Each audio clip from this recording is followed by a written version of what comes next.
Bom dia, irmãos. Abram suas Bíblias, Romanos, capítulo 5. Nós vamos ler dos versículos 1 até 11. As bênçãos da reconciliação com Deus. Romanos 5, 1 até o 11. Você pode acompanhar aí na sua Bíblia ou na projeção também. Justificados, pois, mediante a fé, temos paz com Deus por meio de nosso Senhor Jesus Cristo, por intermédio de quem obtivemos igualmente acesso, pela fé, e esta graça na qual estamos firmes, e gloriamo-nos na esperança da glória de Deus. E não somente isto, mas também nos gloriamos nas próprias tribulações, sabendo que a tribulação produz perseverança, e a perseverança, experiência, e a experiência, esperança. Ora, a esperança não confunde, porque o amor de Deus é derramado em nosso coração pelo Espírito Santo que nos foi outorgado. Porque Cristo, quando nós ainda éramos fracos, morreu a seu tempo pelos ímpios. Dificilmente alguém morreria por um justo, pois poderá ser que pelo bom alguém se anime a morrer. Mas Deus prova o seu próprio amor para conosco, pelo fato de ter Cristo morrido por nós, sendo nós ainda pecadores. Logo, muito mais agora, sendo justificados pelo seu sangue, seremos por ele salvos da ira. Porque se nós, quando inimigos, fomos reconciliados com Deus mediante a morte do seu Filho, muito mais, estando já reconciliados, seremos salvos pela sua vida. E não apenas isto, mas também nos gloriamos em Deus por nosso Senhor Jesus Cristo, por intermédio de quem recebemos agora a reconciliação. A carta aos Romanos teria sido escrita entre 57 e 58 depois de Cristo. Paulo estava em Corinto no final da terceira viagem missionária. E a igreja em Roma, ela tinha não-judeus, que eram gentios, e muitos que vieram do judaísmo e provavelmente estiveram em Jerusalém no Pentecostes. Porque o imperador Cláudio expulsou os judeus de Roma por volta do ano 41 e 5 anos depois essa turma voltou para a capital do império. Nos dias de Paulo, a igreja estava dividida.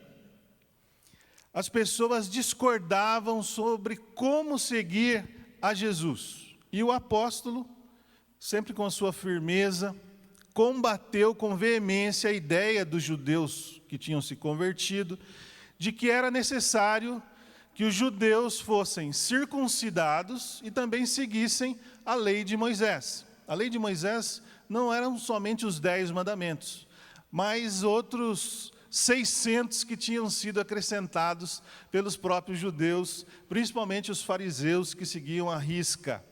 Então Paulo queria que a igreja se unificasse, se tornasse uma base em Roma, para chegar mais a oeste, chegar na Espanha. Nesse livro de Romanos, ele inclusive chega a falar, olha, me esperem aí, eu já estou indo. Só que não chegou lá, Paulo. Só 3 anos depois, já preso, é que ele chegou em Roma. E que carta é essa, hein? Considerada a mais completa explicação do Evangelho. Escrita pelo apóstolo, boa nova, boa notícia sobre morte, que supriu o pagamento completo do pecado, sobre a ressurreição de Jesus e sobre a sua vida. E esse evangelho revela o seguinte, que toda a humanidade está presa no pecado, toda. E a justiça de Deus, que é o assunto principal da carta, resgatou o mundo através de Jesus. E qualquer pessoa que crer no Cristo vivo é perdoada e tem a vida eterna, passa a fazer parte de uma nova raça espiritual e tem o seu relacionamento restaurado com Deus. E além da justiça de Deus, Romanos aborda outras doutrinas da fé cristã que são fundamentais, como a justificação citada nesse trecho que nós lemos. Desde o primeiro capítulo de Romanos, Paulo trata do tema da justificação, até fechar o seu pensamento aqui nesse capítulo 5, com os benefícios da justificação no passado, no presente e no futuro. Isso é muito necessário, principalmente nesse momento, nós lembrarmos de tudo isso. Porque a igreja de Cristo tem deixado o cabeça, que é Jesus, do lado de fora. Nesses dias em que a fé de muitos tem se esfriado, dias maus de extremo egoísmo que nós vivemos. Então esses 11 versículos nos relembram das bênçãos, algumas delas, tem outras no livro de Romanos e em outros livros, para nos animar a seguirmos firmes na caminhada cristã e na vida em comunidade. Cutuca o teu irmão e fala assim: olha, Deus quer te animar hoje.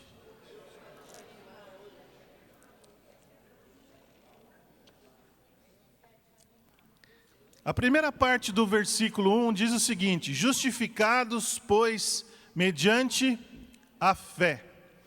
E o que é a justificação? É um ato em que Deus declara, Deus atesta, Deus reconhece, parte dele, com base na justiça de Cristo, que todas as exigências da lei estão satisfeitas com respeito ao pecado. Acabou, zerou. Somos perdoados, somos absolvidos e declarados justos. Recebemos um novo status. Em vez de culpados, Deus declara que as pessoas estão agora, através de Cristo, num relacionamento correto com Ele. Então a justificação resulta numa nova família. Essa família linda, a família de Deus, família que se reúne para chorar, mas se reúne para fazer festa também. Resulta também que somos incluídos como filhos adotivos, tendo Jesus como nosso irmão mais velho. E num novo futuro, onde nós temos herança das boas, temos parte naquilo que é de Deus e que Ele permite que tenhamos acesso. E isso é incrível, porque o próprio Paulo, no capítulo 3 de Romanos, ele fala que não há justo, não há nenhum sequer. Não há quem entenda, não há quem busque a Deus, todos se extraviaram e a uma se fizeram inúteis. Não há quem faça o bem, não há um sequer. Por nós mesmos, não teria como sermos justos, como cumprirmos individualmente toda a lei que foi dada por Moisés para que a gente fosse salvo. Então a ação divina na justificação ocorre de modo instantâneo, completo, decisivo, final. A remissão da culpa. Recebemos o favor de Deus, uma operação poderosa do Pai em virtude do sacrifício perfeito de Cristo. A base da justificação é a obra, o sacrifício na cruz que nós nos apropriamos pela fé. Presta atenção, a fé não expia o nosso pecado, mas a morte do Filho de Deus, sim. A morte é expiatória. Ele sofreu as nossas consequências, tomou o nosso lugar naquele madeiro, derramou o seu sangue. A fé é um instrumento para nós tomarmos posse dos benefícios da redenção. E por isso que o primeiro versículo fala: justificados, pois, mediante a fé, temos paz com Deus por meio de nosso Senhor Jesus Cristo. Esse é o primeiro benefício de termos sido justificados, a paz com Deus. É uma bênção ligada ao passado. Reparem que não é a paz de Deus. Lá em Filipenses fala a paz de Deus, que excede todo o entendimento. Aqui é a paz com Deus, de alguém que foi reconciliado, que teve o relacionamento restaurado. Se o pecado nos separou do Pai, em Cristo foi restabelecida a comunhão, a comunicação. Não há mais barreiras. A paz com Deus é a mudança no estado de relacionamento de Deus conosco, que através do seu Filho, de Cristo, nos fez filhos, filhos do seu amor e não mais filhos da ira, não mais inimigos, não mais condenados à morte. Portanto, essa paz com Deus não é algo emocional, embora mexa com a gente. Não é fruto de esforço humano. Segundo John Murray, um teólogo escocês do século passado, a paz com Deus extrapola uma tranquilidade interior para um estado de paz que flui da reconciliação. Bate aí no teu irmão e fala, reconciliado, reconciliada.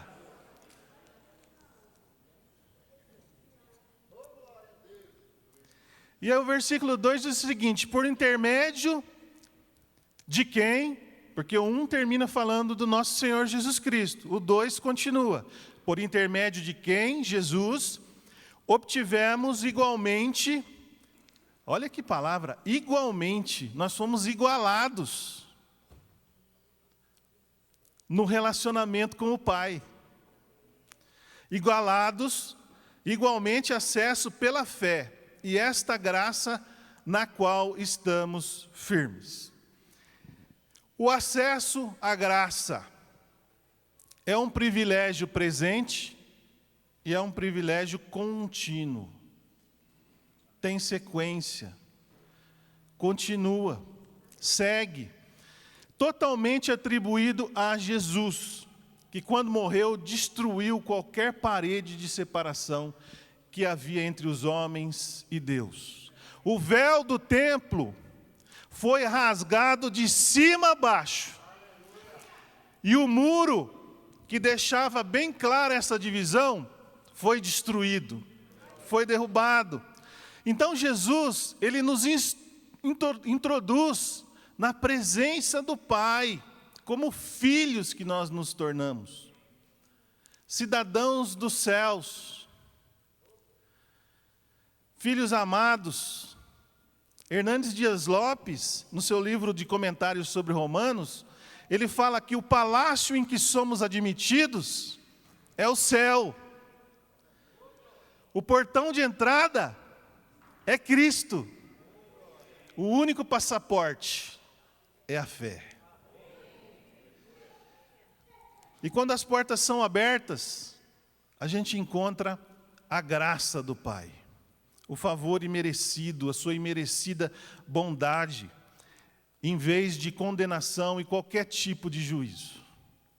O autor de Hebreus fala para nós nos apropriarmos, aproximemo-nos do trono da graça com confiança, para a gente obter misericórdia e graça quando nós precisarmos.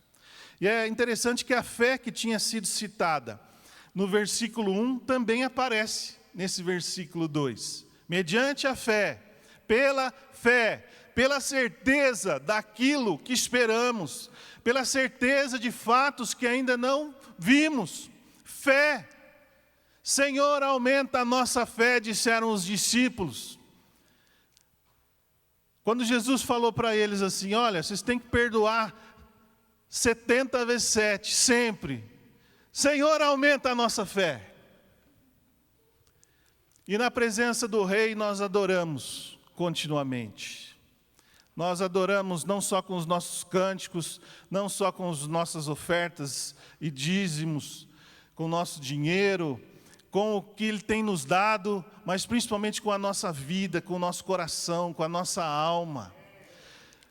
A nossa vida como filhos tem que ser de adoração constante diante do Pai, de um derramar contínuo. Que privilégio nós temos, o privilégio da oração, de nos abrirmos e saber que somos ouvidos, de que Deus é Deus conosco, Deus presente, de que Ele se importa com a nossa vida, de que Ele tem a solução que nós não temos. Que lugar seguro.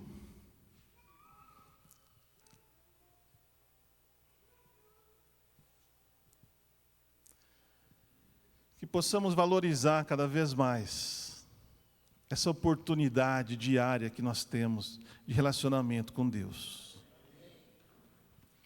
O final do versículo 2 diz assim: e gloriamo-nos na esperança da glória de Deus. A expectativa da glória, a esperança da glória. E aqui a gente tem uma bênção futura. O verbo gloriar está relacionado a uma alegria triunfante, uma confiança total em Deus, pela convicção de que nós temos paz com Ele. Quem se gloria está satisfeito, se orgulha de algo, não fica reclamando, não fica murmurando. E o objeto dessa esperança, segundo o texto, é a glória de Deus, que é difícil de explicar, mas pode ser entendida como a sua presença, a sua manifestação em toda a plenitude no seu radiante esplendor. Quando a glória de Deus se manifestava no tabernáculo, aquele lugar ficava cheio de fumaça. Quando a glória de Deus se manifestou no monte, quando Moisés recebeu as tábuas da lei, tudo aquilo ficou quebrado, as pedras, aquele lugar também ficou cheio da presença do Senhor. E um dia nós estaremos face a face com o Senhor da glória, com um novo corpo glorificado. E nós aguardamos que a glória de Deus seja totalmente desvendada. Certa feita, um pastor perguntou a um cristão muito doente no hospital: o irmão está preparado para morrer? Não, pastor, eu estou preparado para viver. Eu estou indo para Deus. Então nós vimos até agora 3 frutos da justificação: paz com Deus, que nos convida a olhar para trás; acesso à graça, nos faz olhar para o Pai continuamente; expectativa da glória, olhamos adiante para o alvo final. Mas esse texto de Romanos 5, 1 a 11, embora aponte para o céu, não para por aí. É também um alento para nós enfrentarmos os desafios aqui nesse mundo. John Stott, vocês sabem quem é, falecido em 2011, um homem de referência na igreja anglicana da Inglaterra, e em todo o mundo disse o seguinte: há paz, graça e glória, sim, há. Porém, há também sofrimentos. E o versículo 3 mostra o seguinte: não somente isto, mas também nos gloriamos. Qual que era a glória antes? A expectativa da glória de Deus, essa é a nossa esperança. Aqui nos gloriamos nas próprias tribulações, sabendo que a tribulação produz perseverança, e a perseverança, experiência, e a experiência, esperança. É a alegria no Senhor. E nós não estamos falando aqui de masoquistas, pessoas que gostam de sofrer, a quem agrada a dor, e nem de quem nega a sua existência. Tinha uma comunidade lá em Portugal que o lema dela era o seguinte: não sofra mais. No mundo temos e teremos aflições, Quem disse isso foi Jesus. Por isso é preciso bom ânimo, seguindo o exemplo de Cristo que venceu o mundo. E a palavra tribulação no grego significa pressão. No caso, oposição de um sistema de vida hostil, onde Deus cada vez mais é colocado de fora. Viver em Cristo é enfrentar muitas pressões. Do diabo, do mundo, de você mesmo, da sua carne, da minha carne. E no latim, tribulação vem da palavra tribulum.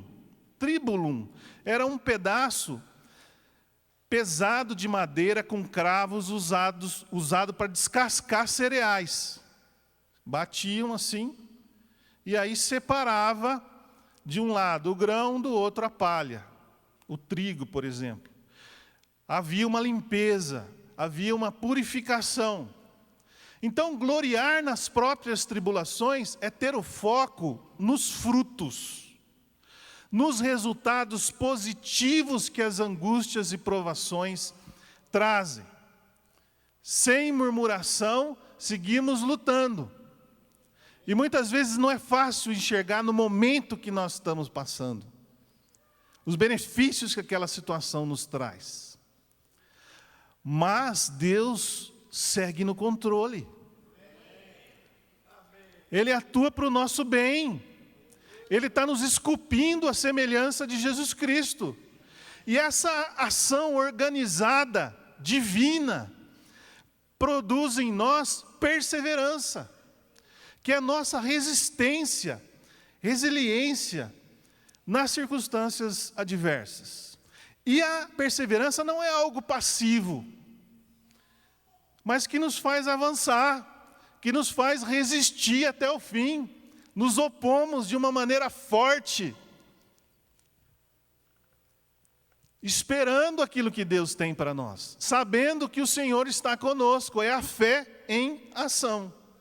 E essa perseverança, diz o texto, produz experiência. Quando passamos pelo teste de Deus e somos aperfeiçoados no propósito que Ele tem para nós. Provados? Sim. Aprovados? Também.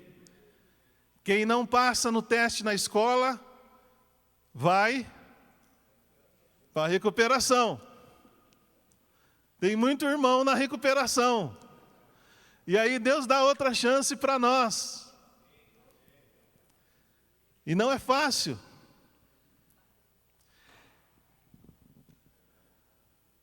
Purificados, como o ourives faz com o ouro, removendo as impurezas. E são essas experiências profundas, essas experiências difíceis, duras, nos marcam.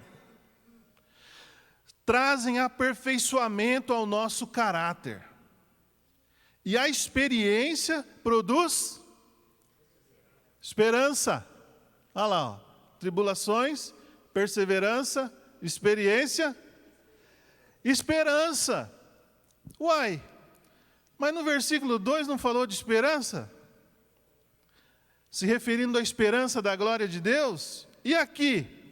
Obviamente que não se trata de uma esperança vaga, uma esperança vazia, mas é exatamente a mesma esperança da glória de Deus, agora experimentada. E se ela não é gerada em nós de forma natural, precisa então de um empurrãozinho pedagógico de Deus. Nós visitamos o Diego essa semana, o pai do Pedro. E ele está aí? O Diego está lá atrás. E ele não parava de falar, contando o que Deus tinha feito na vida do filho dele. E nós ali exaltando o Senhor. Cada detalhe marca, não é? Então Deus trabalha em nós para que possamos prosseguir na nossa vida com Ele. E aí vem os versículos 5 a 8. Ora, A esperança não confunde. Vamos falar todos juntos? A esperança não confunde. Pega o seu dedinho assim, no não você faz assim, tá? A esperança não confunde. Porque o amor de Deus é derramado em nosso coração pelo Espírito Santo. Entrou o Espírito Santo, que nos foi outorgado. Porque Cristo, quando nós ainda éramos fracos, morreu a seu tempo pelos ímpios. Dificilmente alguém morreria por um justo, pois poderá ser que pelo bom alguém se anime a morrer. Mas Deus prova o seu próprio amor para conosco pelo fato de ter Cristo morrido por nós, sendo nós ainda pecadores. O derramar do amor de Deus, esse amor abundante, esse amor copioso, que não nos é dado por medida. Nós somos inundados pelo próprio Deus, já que Deus é amor. E o Espírito Santo, presta atenção, é quem faz essa comunicação.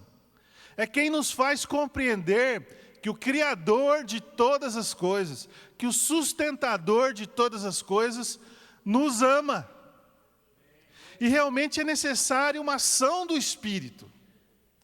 Porque não cabe na cabeça de nenhum ser humano que alguém tão poderoso e cheio de santidade se interesse pelos fracos, pelos ímpios, pelos pecadores, pelos inimigos, como escreveu o apóstolo, que nós acabamos de ler.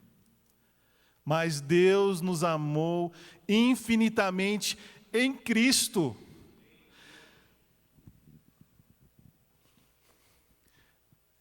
Entregando o seu Filho, o que Ele tinha de mais precioso,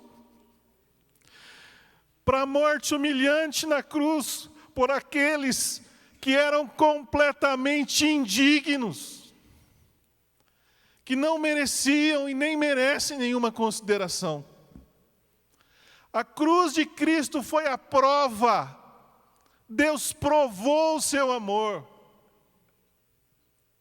Às vezes a esposa diz assim: prova que você me ama. Você quer saber como Deus te ama?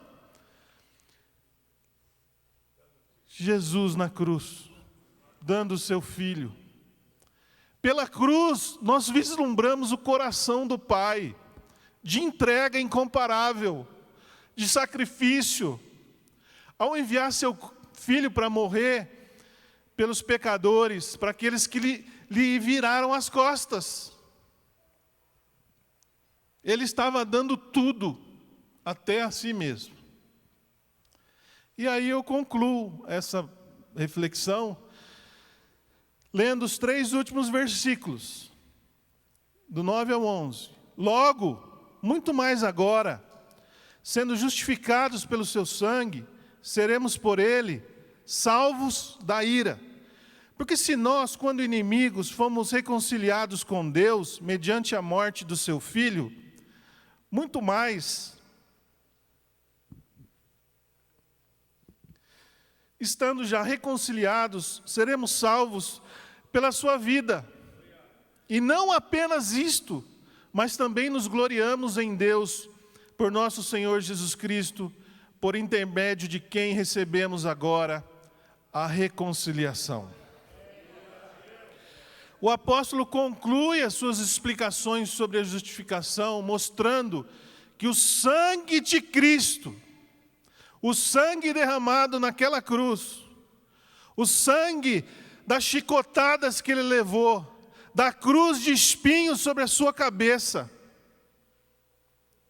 o sangue da dor de segurar aquela cruz pesada por Jerusalém. Esse sangue nos justifica, sua tremenda obra, mas não só isso, nos salva da ira. Ou seja, tem consequências eternas, como o completo livramento no dia do juízo.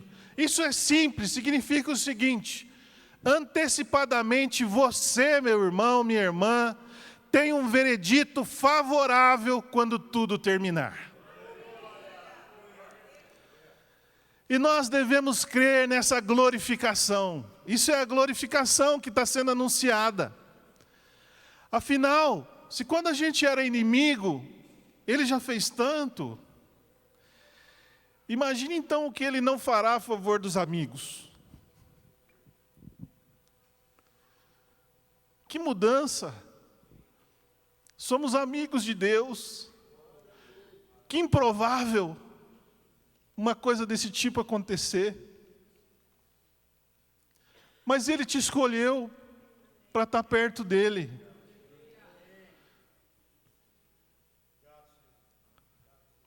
Para sentar na mesa da comunhão com Ele. Para fazer parte de uma família onde Ele reina. Ele é o cabeça do corpo, a família de Deus. Por isso nós devemos nos gloriar, nos alegrar em Deus. E aqui, nessa conclusão, eu mostro para vocês que Paulo já tinha falado no versículo 2, que nós devemos nos gloriar na esperança da glória de Deus. No versículo 3, gloriar em nossas próprias tribulações. E aqui, agora, nesse versículo 11, nos gloriar em Deus. Obrigado, Pai, que nos enviou Jesus para a reconciliação com Ele. Através da sua morte, da sua ressurreição, fomos substituídos naquela cruz terrível. Obrigado, Deus, porque em Cristo nós temos acesso ao trono da graça. Obrigado, Senhor, pelo Teu Espírito, o Espírito de Deus, o Espírito de Cristo, o Espírito da verdade, o Espírito Santo que mora, que habita em nós. Nosso maior prazer deve estar nele. Ele é a nossa grande alegria. Nós lhe pertencemos. João Calvino, disse o seguinte: quando nos gloriamos de que Deus é nosso, todos os bens que se podem imaginar ou desejar estão incluídos nele e têm nele a sua origem. Nós somos de Deus e Deus é nosso. Em Cristo, fomos reconciliados com o Pai, declarados justos diante da lei, diante dos principados, das potestades, diante deste mundo afastado de Deus, recebemos a paz com Deus, fomos reconciliados, temos acesso à graça, temos a esperança, a expectativa da glória, temos alegria, mesmo nas nossas tribulações, dificuldades, no sofrimento, e o derramar contínuo do seu amor. Diante de tudo isso, nós só podemos dizer o seguinte: louvado seja o nosso Deus, Deus Pai, Deus Filho e Deus Espírito Santo. Aleluia.